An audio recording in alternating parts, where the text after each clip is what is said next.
Tag time. I don't do a lot of tags, but I have been reading a lot or watching a lot of them recently and really enjoying it.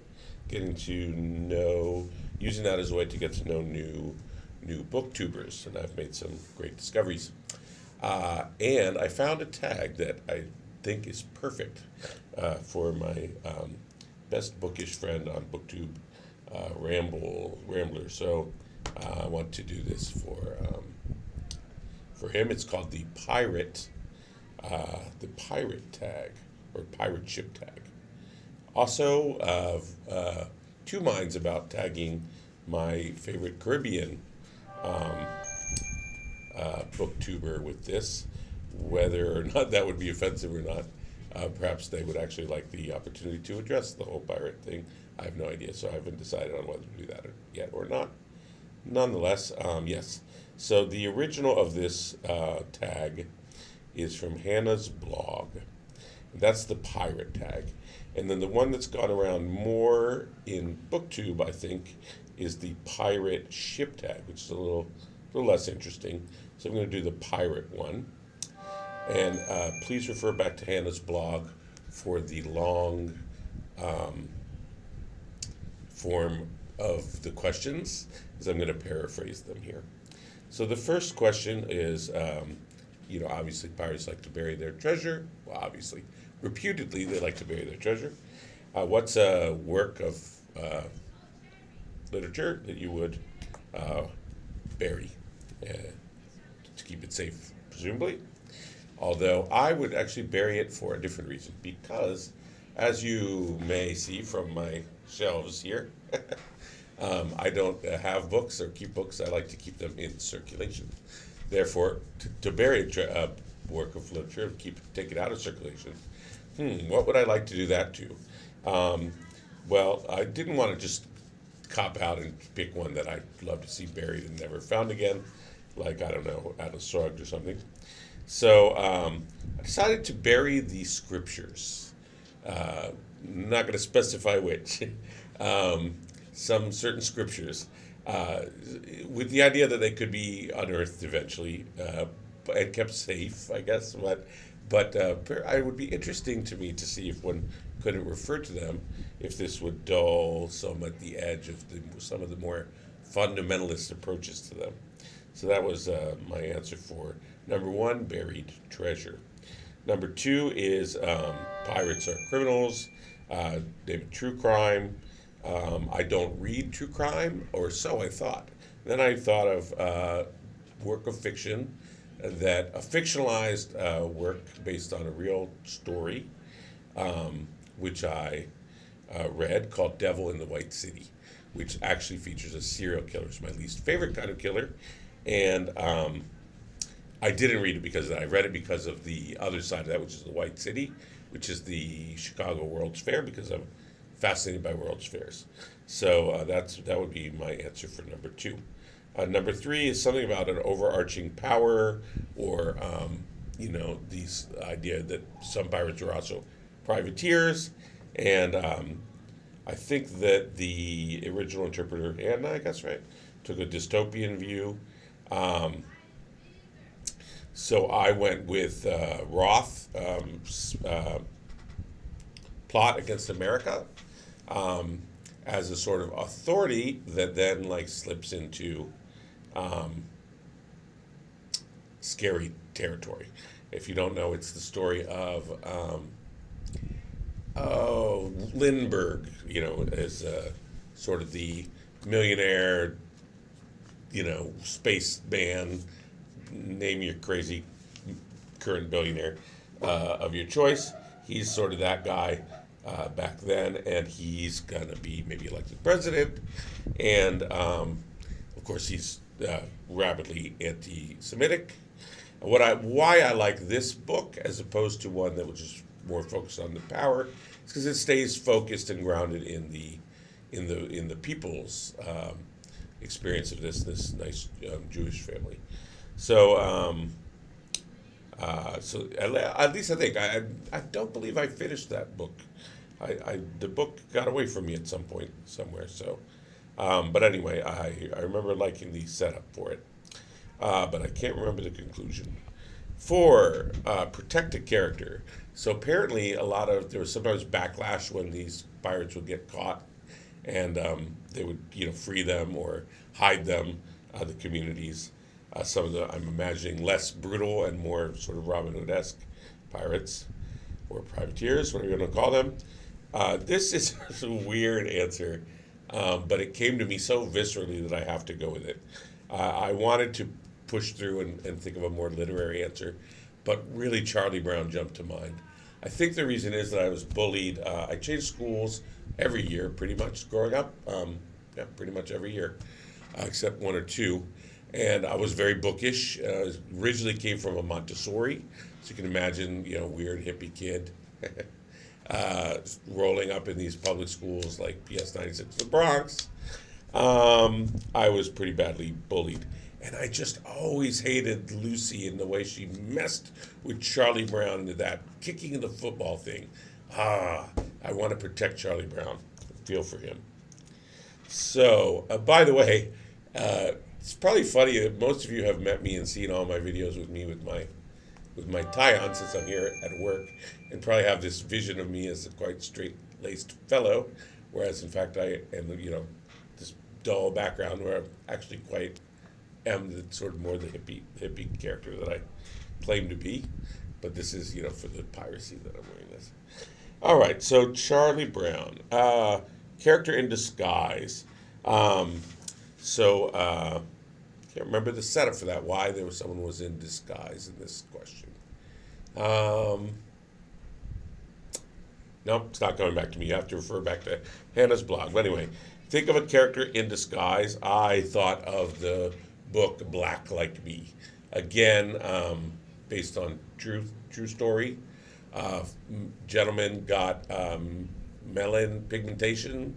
Somehow, a white Caucasian gentleman somehow darkened his skin, presumably, realistically, so to pass, not like a blackface, and passed, and lived as a black man in the South. I don't remember where exactly, in the 50s. I can't remember when it was set, and had the experience of a white person living life as a black person at that time, which, as you can imagine, was sometimes quite awful. And I taught this I was teaching 7th grade language arts, among other things, in a school in rural New Mexico, with very, very poor kids. And they really responded to that work. They found it fascinating. We had endless, really great discussions based on that work. So read Black Like Me, it's very interesting. Okay, 6 is a morally gray character. So my first response to this was, well, I'm really not interested in any characters who aren't sort of morally gray characters. I think all great literary characters will be morally gray characters, to lesser or greater extent, with a very few, exceptions and certain, allegories or something like that. Or you're really less interesting villains in bad, genre fiction, which is, we don't want to talk about. So, I think all my favorite characters are morally great to some extent. But I think Brothers Karamazov does an interesting one because it's got the brothers, right, and the father, and they're all morally gray in different areas and different ways, and, from the same family, and the way they interact with each other. And because there's like this especially strong interest in possibly being good from sort of two directions, from the sort of very mystical, religious way, and a sort of philosophical, rational way of trying to be good and ending up, right. So that's why I think Brothers K is always among the top 3, and when people pick the best novels of all time. So, Brothers K for morally gray. 7, featured, okay, this is kind of a boring one. Just something that features a pirate, literature featuring a pirate. I expanded that to be like, mariner, Caribbean culture people. I went sort of more in that direction. I meant to look it up. So I remember Bakudanism. I was thinking of like Rastafari, things like that, um, because it's misunderstood a lot. So I wanted to talk about it. But instead, I'm going to talk about Bakudanism, the coolest religion, invented religion in all of literature that I've read so far, which if comes from a Vonnegut, and I should have looked it up. I think it's Cat's Cradle. Don't quote me. Anyway, he's got this Caribbean religion where they touch the soles of their feet one to the other, is one of the things I remember about it. But it was just a fascinating religion. So I'm going to recommend that work. Okay, 8 is a travel book. Um, Actually, her question was, I totally changed this question completely because I didn't love question 8. So I chose to interpret it as travel book. Very first thing that jumped to mind right away was Blue Highways by Heat Moon, but that's actually not about the sea. It's about highways, driving highways. As much as and I need to do videos for this, am a not a connoisseur, but an admirer, an enjoyer of travel literature, and I've read a fair amount. Haven't read any that jumps to mind based really in the Caribbean. One of my favorite books, We're All Doing Time, which is sort of a prison narrative, is because he didn't get arrested for smuggling in the Caribbean, and that's just off the top of my head. Sorry, I threw that in at the last second, so I don't want to talk about that just yet, but I will in a video because it's a great book. Peter Mathiessen. Okay, so I landed on Peter Mathiessen. Why? He's been everywhere, so I'm sure he's been to the Caribbean. Of course, many of the great travel writers have been everywhere. But also, he is a naturalist writer, but of the type that I feel like really becomes an amazing travel writer. There are not many writers that I read, travel writers that I read about Africa, that put me back into my experience in Africa. But I remember more than once reading Mathiessen, and I'm like, whoa, okay, yeah, that was how I felt it. I saw him speak in Austin once. Amazing speaker. He wrote The Snow Leopard is one of his famous ones. Search for the Snow Leopard. I know he went around the Amazon, I think. I'm sure he's been in the Caribbean. So look for something for Peter Mathiessen for the Caribbean, and you will not be sad. Great, amazing writer. Okay, so very quickly, we can do the pirate ship one as well, because it's basically just a pirate ship and its crew. The name of the ship, I believe the convention is to name these after women. Not sure why that is. If anyone knows, let me know. That'd be interesting. So I chose Indiana. One of my all-time favorite female characters by female author, by George Sand. So Indiana's the name of my ship. The flag is a sort of creature. This is weird. Several creatures came to mind, but then one jumped into my mind that I have no visual of, because I have no idea how it looks, and therefore I decided to pick that one because I want to see what it looks like. So someone has to make this flag for me. It's the Horla.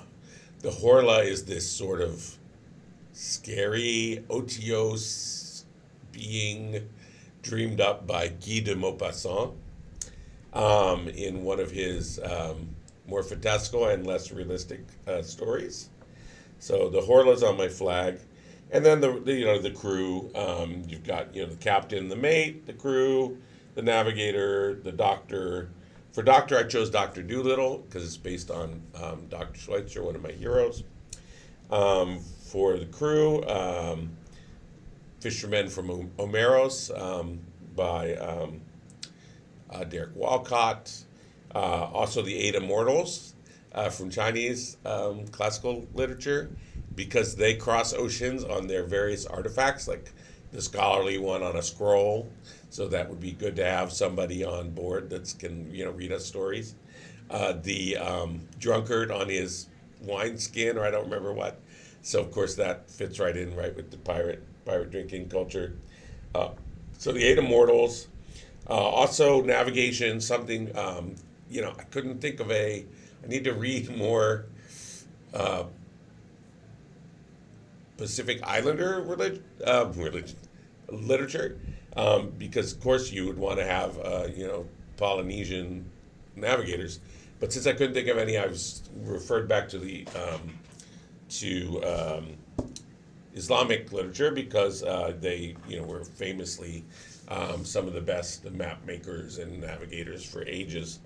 While we in the West were in the Dark Ages. So Imbatutu jumped to mind, which is a character from, which is a traveling character from Salman Rushdie, but he goes by land, but he does go to fantastical lands. So I'm sure he crosses an ocean at some point there. So My Name is Red, that's Turkish more than Arabic, and he was a miniaturist more than a cartographer. But I was trying to think of someone with cartography, but no one jumped to mind. So I'm going to leave it there. So crew up your pirate ship, answer those 8 questions if you find them fun, and let's talk pirates and literature. And thank you for indulging me with one of these tags. I should do more of them. They're pretty fun. Thank you and bye.